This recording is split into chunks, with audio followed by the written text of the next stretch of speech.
kasih hati. Tapi bisa sama orang Kristen yang sungguh-sungguh kasih hati karena urapannya. Dan karena integritasnya yang super tinggi. Salah satu yang membuat penjelasan mengapa disebut Daniel itu rohnya luar biasa adalah integritasnya.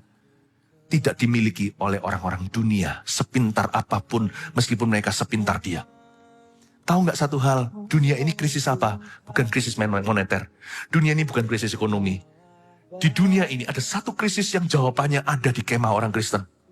Karena itu jangan langgar satu ini namanya kepercayaan.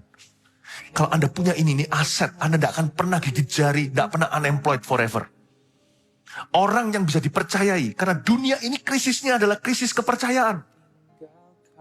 Uang itu ada, percayalah. Market itu ada. Percayalah selalu akan ada. Sekalipun sekarang mungkin ada perubahan peraturan, Anda deg-degan. Waduh gimana nih dagang kalau begini dan begitu, saya ngerti. Peraturan itu harus dinegosiasi, harus dilobi, harus dibicarakan, didiskusikan, saya ngerti. Silih berganti up and down, tapi percayalah. Tuhan sudah berkata, segala macam angin taufan itu bisa datang, banjir badang. Tapi kalau kita itu berdiri di atas dasar firman, nggak bisa roboh sampai fondasinya. Mari kita melihat sebagai orang beriman dan orang rohani. Bahwa krisis dunia ini bukan ekonomi, bukan ras, bukan budaya, bukan wabah. Krisis dunia ini krisis kepercayaan. Kalau orang Kristen bisa dipercaya dalam rumah Tuhan, dari rumah Tuhan, oh my goodness. Orang lain semuanya bisa kehilangan pekerjaan. Pekerjaan akan menanti Anda. Karena uang itu ada. Tapi orang beruang gak bisa percayakan sama semua. Gak percaya. Coba interview tuh raja-raja.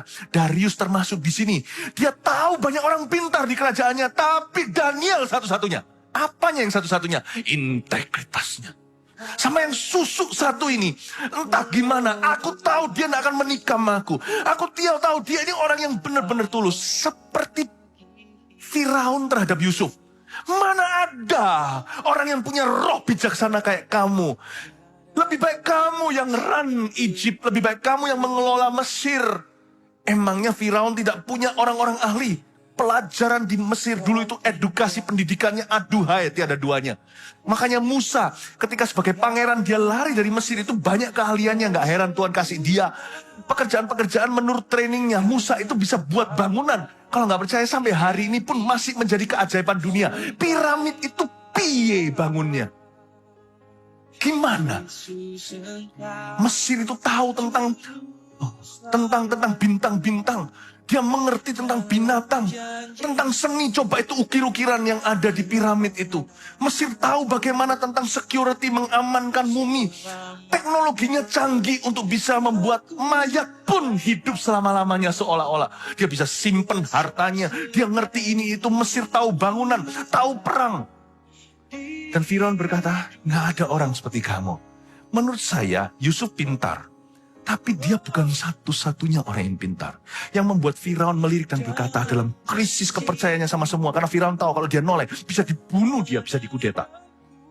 Dia tahu satu-satunya yang akan lakukan itu adalah sinyo Yahudi ini. Yusuf, tidak ada orang seperti kamu. You run for me.